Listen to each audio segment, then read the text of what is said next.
नाज़रीन ख़बरें ने अपडेट जे सिलसिले की अॻिते वधाईंदे ख़बर शामिल कंदा। कराची मलीर मां रिपोर्टर नजीब अहमद ख़ासि के लिए अकीला लतीफ़ मेमोरियल अस्पताल नारत कराची जे वज़ीर एहतमाम ऐं Memon social and education society ऐं डॉक्टर ईसा लैब मलीर ब्रांच जे सहकार सां 96वीं मुफ़्त तिबी कैंप मेमण ॻोठ मलीर में क़ाइम ख़िदमत अवाम वेलफेयर ऑर्गेनाइज़ेशन जे चेयरमैन ज़ाहिद रहीम पारां लगाई वई।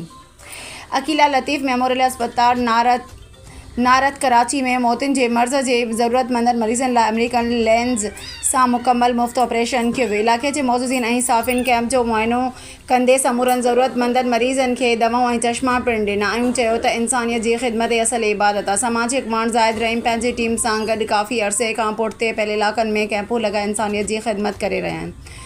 Memon social and education society जे सदर मोहम्मद अली मेमण, नायब सदर अब्दुल्ला मेमण, जनरल सेक्रेटरी फवाद हनीफ, वशाल secretary Daud Haleem, Khadim Awam welfare organization जे सीनियर कारकुनन सैयद आदिल नूर, वसीम दीन मेमण, इस्लाम मोहम्मद, शकील अशरफी, सलीम शहरियार मेमण, अब्दुल बारी मेडिकल कैंप ऐं अकीला लतीफ़ मेमोरियल अस्पताल नारत कराची में रज़ाकाराने तौर कमु कयो। कैंप जी ऑर्गेनाइज़र ऐं समाजी अॻवान ज़ाहिद रहीम, डॉक्टर ईसा लैब मलीर, शाह फैसल कोरंगी, अनवर शेख, अल समन मेमोरियल वेलफेयर सोसाइटी जे बानी पीर अल्लाह शेख, वकार अहमद रहमानी कलंदरी खे दवाउनि, चश्मनि ऐं ॿियनि सहूलतुनि जी फ़राहमी कैंप में डॉक्टरनि, रज़ाकारनि ऐं सभिनी मोज़िज़ महिमाननि जो दिलि जे गहराइनि सां शुक्रियो अदा कयो।